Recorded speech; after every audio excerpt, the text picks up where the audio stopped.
Bashas Kitchen la இன்னைக்கு நம்ம பார்க்க போறது breakfast recipe. பார்க்கிறதுக்கு உருளைக்கிழங்கு மாதிரி இருக்கு, ஆனா இது மசாலா இட்லி. leftover இட்லி வச்சு இந்த ரெசிபி எப்படி செய்யறதுன்னு வாங்க பார்க்கலாம்.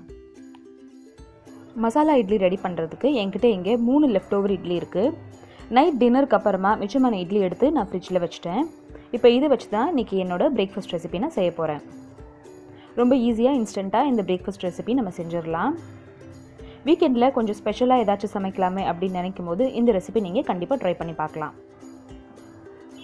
இந்த ரெசிபிக்கு அப்புறமா இந்த கவுண்டர் டாப்க்கு மேலே நான் என்ன ஷீட் போட்டிருக்கேன் அப்படின்றதையும் உங்க கூட ஷேர் பண்ண போறேன். ஒரு பேன்ல 2 ல இருந்து 3 டேபிள் ஸ்பூன் எண்ணெய் ஊத்திக்கோங்க.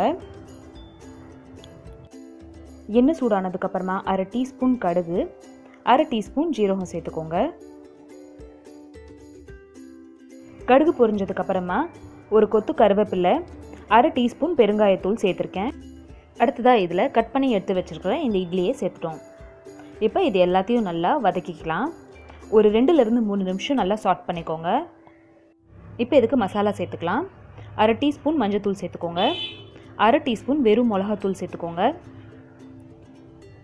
3/4 டீஸ்பூன் இதில் நான் கலந்து தூள் சேர்த்துருக்கேன். நீங்கள் சாம்பார் பொடி கூட சேர்த்துக்கலாம்.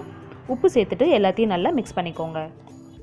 மசாலா சேர்த்ததுக்கு அப்புறமா ஒரு 2 ல இருந்து 3 டேபிள் ஸ்பூன் எண்ணெய் சேர்த்துக்கோங்க. எண்ணெய் சேர்த்துட்டு எல்லாத்தையும் நல்லா இந்த மாதிரி ஃப்ரை பண்ணி எடுத்துக்க போகிறோம். எல்லாத்தையும் நல்லா மிக்ஸ் பண்ணிவிட்டு நம்ம எப்படி வாழைக்காய் ஃப்ரை பண்ணி எடுப்போமோ அதே மாதிரி இதை ஃப்ரை பண்ணி எடுக்கணும். ஃப்ரை பண்ணும்போது ஒரு பக்கமாகவும் நல்லா கிறிஸ்பி ஆகிற வரைக்கும் எப்படி நம்ம ஃப்ரை பண்ணி எடுப்போமோ அதே மாதிரி இந்த இட்லி எல்லாத்தையும் ஒரு பக்கம் நல்லா கிறிஸ்பி ஆகிற வரைக்கும் ஃப்ரை பண்ண போகிறோம்.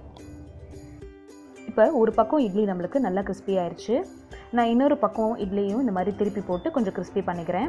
இது கிறிஸ்ப் ஆகிறதுக்கு ஒரு 5 ல இருந்து 7 நிமிஷம் ஆகும். லோ ஃப்ளேமில் வச்சு இது 2 பக்கமும் நல்லா இந்த மாதிரி ஃப்ரை பண்ணி எடுத்துக்கோங்க. இதுக்கப்புறம் இது ஒரு 2 நிமிஷம் ஃபுல் ஃப்ளேமில் வச்சுட்டு எல்லாத்தையும் நல்லா மிக்ஸ் பண்ணிவிட்டு இதை நான் இறக்கிற போகிறேன்.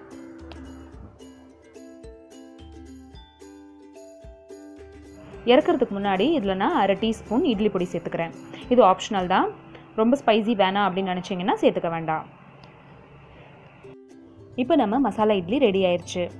இந்த மசாலா இட்லிக்கு நீங்கள் கார சட்னி இல்லை தேங்காய் சட்னியும் செஞ்சுக்கலாம். இந்த மசாலா இட்லி ரெசிபி உங்களுக்கு பிடிச்சிருந்துச்சுன்னா இந்த வீடியோக்கு ஒரு லைக் கொடுங்க. அண்ட் என்னோட சேனலை ஃபர்ஸ்ட் டைம் பார்க்குறீங்கன்னா கண்டிப்பாக சப்ஸ்கிரைப் பண்ணுங்கள். இதே மாதிரி இன்ஸ்டன்ட் பிரேக்ஃபாஸ்ட் ரெசிபிஸ் உங்களுக்கு வேணும்னா நான் டிஸ்கிரிப்ஷன் பாக்ஸில் லிங்க் கொடுக்குறேன், அதையும் ஓப்பன் பண்ணி பாருங்கள். என்னோடய பிரேக்ஃபாஸ்ட் செய்கிறதுக்கு முன்னாடி என்னோட கவுண்டர் டாப் அப்புறம் என்னோட கேஸ் ஸ்டாப்பை நான் க்ளீன் பண்ணி எடுத்து வச்சேன். என்னோடய கவுண்டர் டாப்பில் நான் ஒரு ஆயில் ப்ரூஃப் ஷீட் போட்டிருந்தேன். அந்த ஷீட் இப்போ பழசாயிருச்சு. இப்போ இதுக்காக நான் இன்னொரு ஷீட் வாங்கியிருக்கேன். இது நம்ம டைனிங் டேபிளில் விரிப்போம் இல்லையா அந்த ஷீட்டு. இது oil proof plus water proof ரெண்டுமே தான்.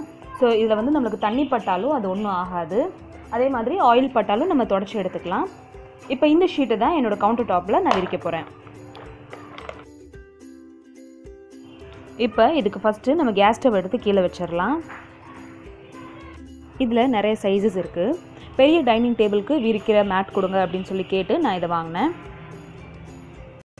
இது கொஞ்சம் பெருசாகவே இருக்குது, அதனால நான் கொஞ்சம் இதை ஃபோல்ட் பண்ணி விரிச்சிட்றேன். இப்போ இந்த மேட்டை என்னோடய கவுண்டர் டாப்பில் விரிச்சதுக்கப்புறமா பாருங்கள் எவ்வளோ அழகாக கலர்ஃபுல்லாக இருக்குன்னு. இனிமேல் இதை க்ளீன் பண்ணுறதும் ரொம்ப ஈஸியாக இருக்கும்.